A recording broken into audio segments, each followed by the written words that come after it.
ಅರ್ಥಾಳ್ ಹಾಲಪ್ಪನವರೇ, ಮಾನ್ಯ ಪಟ್ಟಾಭಿರಾಮ್ ಅವರೇ, ಶಾಂತರಾಮ್ ಸಿದ್ದಿಯವರೇ, ಮಾನ್ಯ ಪದ್ಮನಾಭ ಭಟ್ರೆ, ಮಾನ್ಯ ಸದಾನಂದ ಸ್ವಾಮಿಯವರೇ, ಮಾನ್ಯ ಯು ಎಚ್ ರಾಮಪ್ಪನವರೇ, ಮಾನ್ಯ ಶ್ರೀ ನಾಗರಾಜ್ ಅವರೇ, ಮಾನ್ಯ ಶ್ರೀ ಮಹೇಶ್ ಅವರೇ, ಉಳಿದೆಲ್ಲ ಮುಖಂಡರೇ, ಈಗಾಗಲೇ ಅಪ್ಪು ನಾರಾಯಣಪ್ಪನವರು ಸವಿಸ್ತಾರವಾಗಿ ಮಾತನಾಡಿದ್ದಾರೆ. ಉರಿ ಬಿಸಿಲು, ಹೆಚ್ಚು ಸಮಯ ಕುಂತ್ಕೊಳ್ಳೋ ಸ್ಥಿತಿಯಲ್ಲಿ ನೀವು ಇಲ್ಲ, ನಾನು ಇಲ್ಲ, ಹೆಚ್ಚು ಮಾತನಾಡುವಂಥ ಅಗತ್ಯನೂ ಇಲ್ಲ ಅಂತ ನಾನು ಭಾವಿಸಿದ್ದೇನೆ. ಬಂಧುಗಳೇ, ಸಾಗರದ ಈ ಪವಿತ್ರ ಭೂಮಿಯಲ್ಲಿ ಸೇವಾ ಸಾಗರ ಟ್ರಸ್ಟ್ ವಿದ್ಯಾಸಂಸ್ಥೆಯ ನೂತನ ಕಟ್ಟಡವನ್ನು ಎಲ್ಲರೂ ಸೇರಿ ಉದ್ಘಾಟನೆ ಮಾಡೋದಕ್ಕೆ ನನಗೆ ತುಂಬ ಸಂತೋಷ ಆಗಿದೆ.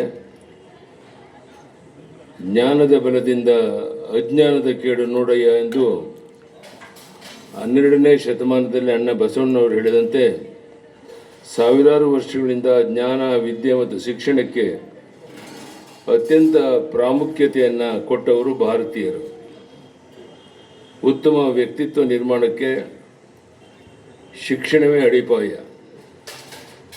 ಸೇವಾ ಸಾಗರ ವಿದ್ಯಾಸಂಸ್ಥೆ ಮಕ್ಕಳಿಗೆ ಉತ್ತಮ ಶಿಕ್ಷಣ ಕೊಡುವ ಕಾಯಕವನ್ನು ಅತ್ಯಂತ ಯಶಸ್ವಿ ಮಾಡ್ಕೊಂಡು ಬರ್ತಾ ಇದ್ದಾರೆ.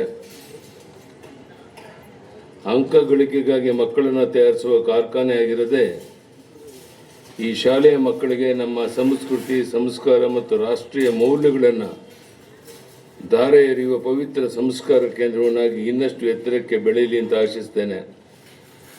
ಸಶಕ್ತ ರಾಷ್ಟ್ರವನ್ನು ಕಟ್ಟುವಂಥ ಕಾರ್ಯ ಇಲ್ಲಿ ನಡೀತಾ ಇದೆ. ಮಕ್ಕಳಿಗೆ ಉತ್ತಮ ಶಿಕ್ಷಣ ದೊರಕುವುದನ್ನು ಖಚಿತಪಡಿಸಿಕೊಳ್ಳುವಂಥದ್ದು ಸರ್ಕಾರದ ಕರ್ತವ್ಯ. ನಾನು ಮುಖ್ಯಮಂತ್ರಿಯಾಗಿದ್ದಾಗ 2 ಕೋಟಿ ರೂಪಾಯಿಗಳ ಅನುದಾನ ನೀಡಲಾಗಿತ್ತು. ಅದೇನು ಹೆಚ್ಚುಗಾರಿಕೆ ಅಲ್ಲ, ಅದನ್ನು ಕರ್ತವ್ಯ. ಸರ್ಕಾರದ ದೃಷ್ಟಿಯಲ್ಲಿ ಇದು ಅನುದಾನವಲ್ಲ, ಅದು ಇಲ್ಲಿನ ಮಕ್ಕಳ ಉತ್ತಮ ಭವಿಷ್ಯಕ್ಕಾಗಿ, ಭವಿಷ್ಯದ ಮೇಲಿನ ಹೂಡಿಕೆ. ಉತ್ತಮ ಶಿಕ್ಷಕರು, ಉತ್ತಮ ಸೌಲಭ್ಯಗಳಿಂದ ಮಕ್ಕಳು ಉತ್ತಮ ಶಿಕ್ಷಣ ಪಡೀತಾರೆ, ಉತ್ತಮ ಪ್ರಜೆಗಳಾಗ್ತಾರೆ. ಹಾಗಾಗಿ ಶಿಕ್ಷಣಕ್ಕೆ ಯಾವುದೇ ಕೆಲಸ ನಡೆದರೂ ಅದು ಭವಿಷ್ಯದ ಸಶಕ್ತ ಸಮಾಜ ನಿರ್ಮಾಣದ ಮೇಲಿನ ಹೂಡಿಕೆ ಆಗಿದೆ. ಬಲಿಷ್ಠ ಭಾರತ ನಿರ್ಮಾಣ ಸುರಕ್ಷಿತ ಗಡಿಗಳಿಂದ ಮಾತ್ರವಲ್ಲ, ಇಂಥ ಶಾಲೆಗಳಿಂದ ಸಾಧ್ಯ. ಸುಶಿಕ್ಷಿತ ವಿದ್ಯಾರ್ಥಿನಿಯರು ವಿಕಸಿತ ಭಾರತದ ಅಡಿಪಾಯ. ನಮ್ಮ ಸಾಗರದ ಸೇವಾ ಸಾಗರ ಟ್ರಸ್ಟ್ ಹೆಸರು ಹೇಳುವಂತೆ ಸೇವೆಯನ್ನು ಉಸಿರಾಗಿಸಿಕೊಂಡಿದೆ. ಸಮಾಜದಿಂದ ಪಡೆದದನ್ನು ಸಮಾಜಕ್ಕೆ ಮರಳಿಸುವಂಥ ನಮ್ಮೆಲ್ಲರ ಕರ್ತವ್ಯ. ಇನ್ನೊಂದು ನಗರಗಳಿಗೆ ಅಲೆಯುವಂತಾಗಬಾರದು. ಎಲ್ಲ ಕಡೆ ಕನಿಷ್ಠ ಪದವಿ ಪೂರ್ವ ತರಗತಿಯಾದರೂ ಆಯಾ ಗ್ರಾಮ ನಗರಗಳಲ್ಲಿ ಮಕ್ಕಳಿಗೆ ಉತ್ತಮ ಶಿಕ್ಷಣ ದೊರಕುವಂತಾಗಬೇಕು. ಈ ನಿಟ್ಟಿನಲ್ಲಿ ಈ ಸುಂದರ ಭವನ ಕೇವಲ ಇಟ್ಟಿಗೆ ಸಿಮೆಂಟ್ನಿಂದ ನಿರ್ಮಾಣವಾಗಿರುವಂಥ ಸರಸ್ವತಿಯ ಮಂದಿರ.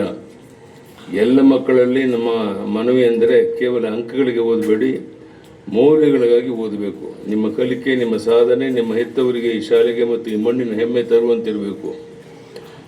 ಮಕ್ಕಳೇ ಭಾರತ ರತ್ನ ಡಾಕ್ಟರ್ ಬಾಬಾ ಸಾಹೇಬ್ ಅಂಬೇಡ್ಕರ್ ಅವರ ಈ ಮಾತುಗಳನ್ನು ಎಂದು ಮರೆಯಬೇಡಿ.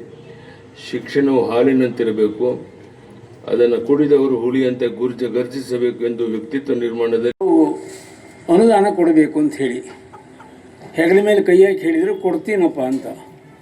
ಅದೇ ರೀತಿ ಮಂಜೂರು ಮಾಡಿದರು. ಈ ಅನುದಾನವನ್ನು ಪಡೆದುಕೊಳ್ಳುವಂತಹ ಬೇರೆ ಬೇರೆ ಪ್ರಕ್ರಿಯೆಗಳೇನಿರುತ್ತೆ ಆ ಎಲ್ಲ ಸಂದರ್ಭಗಳಲ್ಲಿ ಸನ್ಮಾನ್ಯ ಕೆ ಎಸ್ ಗುರುಮೂರ್ತಿಯವರು, ಸನ್ಮಾನ್ಯ ರಾಘವೇಂದ್ರ ಅವರು, ಸನ್ಮಾನ್ಯ ಶ್ರೀನಿವಾಸ ಪೂಜಾರವರು ನಮಗೆ ತುಂಬ ನೆರವನ್ನು ಕೊಟ್ಟರು. ಆದೇಶಗಳು ಹೊರಬರುವುದಕ್ಕೆ ಅಧಿಕಾರಿಗಳ ಮುಖಾಂತರವಾಗಿ ಅನುದಾನ